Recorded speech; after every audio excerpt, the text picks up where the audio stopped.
নমস্কার বন্ধুরা, কেমন আছো সবাই? আমার নতুন একটি ভিডিওতে তোমাদের স্বাগত জানাই। আজকে আমি তোমাদের সাথে শেয়ার করব মাছের মাথা দিয়ে পুঁই শাক। মাছের মাথা দিয়ে পুঁই শাক আমি কিভাবে রান্না করি সেটাই আমি তোমাদের সাথে শেয়ার করব। তো চলো বন্ধুরা, তোমরা পুরো ভিডিওটা দেখতে থাকো।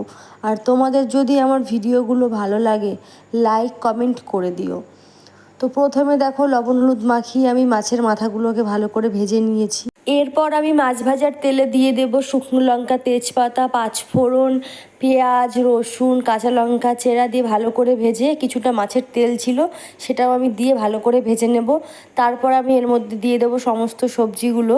এখানে পটল আছে, কুমড়ো আছে, আলু আছে, কাঁঠালের আটি আছে, আরও টুকটাক কিছু সবজি ছিল। ভিডিওটা আমার অনেক দিনের করা, আমার মনে নেই ঠিক।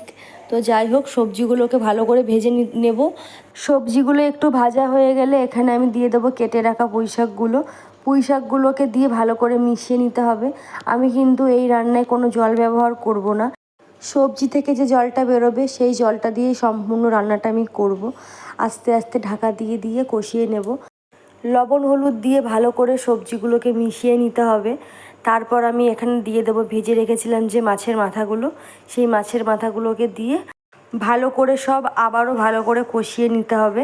কষা হয়ে গেলে দেখো, ঢাকা দিয়ে দেবো আমি এখানে।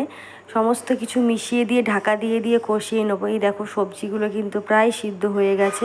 আর একটু সিদ্ধ হয়ে গেলে আমি এখানে দিয়ে দেবো চিনি, আর নামানোর আগে দিয়ে দেবো গরম মশলার গুঁড়ো। তো চলো বন্ধুরা, তোমাদের এই সম্পূর্ণ ভিডিওটা কেমন লাগলো অবশ্যই আমাকে কমেন্ট করে জানাবে। আজকের মতো এইটুকুই। সবাই ভালো থাকবে, সুস্থ থাকবে। খুব তাড়াতাড়ি তোমাদের সাথে আমার নতুন কোনো ভিডিও নিয়ে দেখা হবে। টাটা বন্ধুরা।